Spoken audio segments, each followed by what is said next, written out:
Sekarang kita tanya, bagaimana cara khusyuk ya Allah supaya salatnya enak? Ayat 46 ya. 1. Alladzina yadhunnuna annahum mulaqu rabbihim. Orang salat kalau ingin khusyuk, maka persiapannya dimulai sejak sebelum dia salat.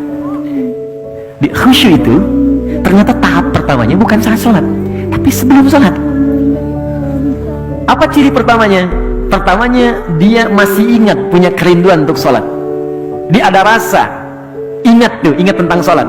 Misalnya sekarang nih, kayaknya udah dekat zuhur tuh. Itu Anda sudah membayangkan begitu aja, udah disebut mendapatkan tahap pertama dari khusyuk.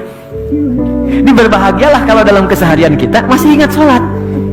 Artinya tahap pertamanya kita dapat, tinggal step selanjutnya kita ikuti. Yang paling bahaya itu kalau sudah nggak ingat dan nggak peduli dengan sholat. Jadi kalau masih ada gambaran kita masih ingat tuh sholat, bahkan mengingat apa yang belum kita kerjakan, asar jam berapa nanti ya, maghrib jam berapa ya, itu tandanya kehusuannya meningkat. Step keduanya, kata Allah, dia menyiapkan pertemuan denganku. Yadhunnuna annahum mulaqu rabbihim. Dia menduga dengan kuat, bersiap akan berjumpa denganku. Jadi gini, saya ingin kembalikan. Anda misalnya ingin menghadap kepada pimpinan, oke?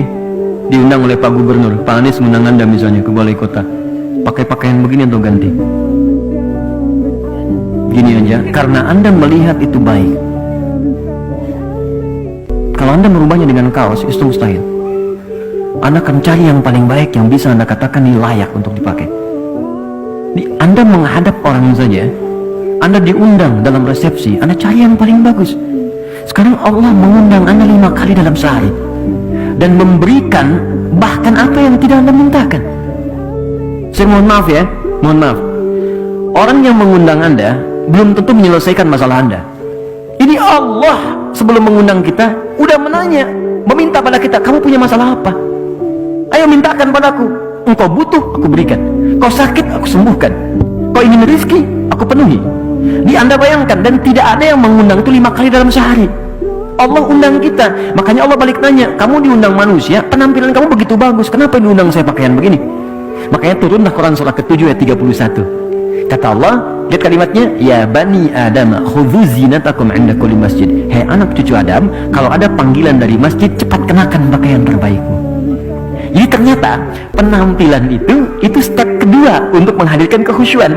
Beda antara Anda sholat pakai kaos misalnya, ya, apalagi olahraga pakai jersey, sholatnya pakai kaos itu juga, ya. Jadi Anda olahraga, silakan olahraga, menghadap kepada Allah, cari pakaian yang paling bagus, yang kamu rasa itu yang terbaik, bukan mahal, yang paling indah, yang kamu rasa itu yang paling bagus, yang paling baik, kenakan itu, dan rasanya akan lain.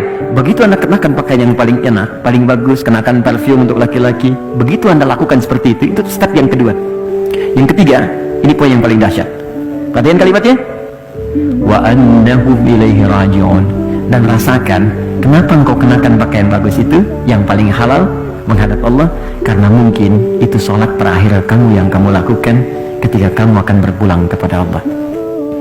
Kalau Anda ingin khusyuk sebelum sholat, rasakan mungkin itu sholat terakhir sebelum kita pulang kepada Allah.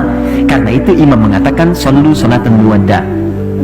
Artinya sholatlah teman-teman seperti halnya ini sholat terakhir yang kita kerjakan dalam hidup. Siapa yang tahu kapan wafatnya? Tidak ada yang tahu. Mungkin hari ini terjadi? Mungkin. Kenapa ringan sekali lisannya mengatakan itu? Yang paling indah ketika kita sujud, disitulah maut menjemput.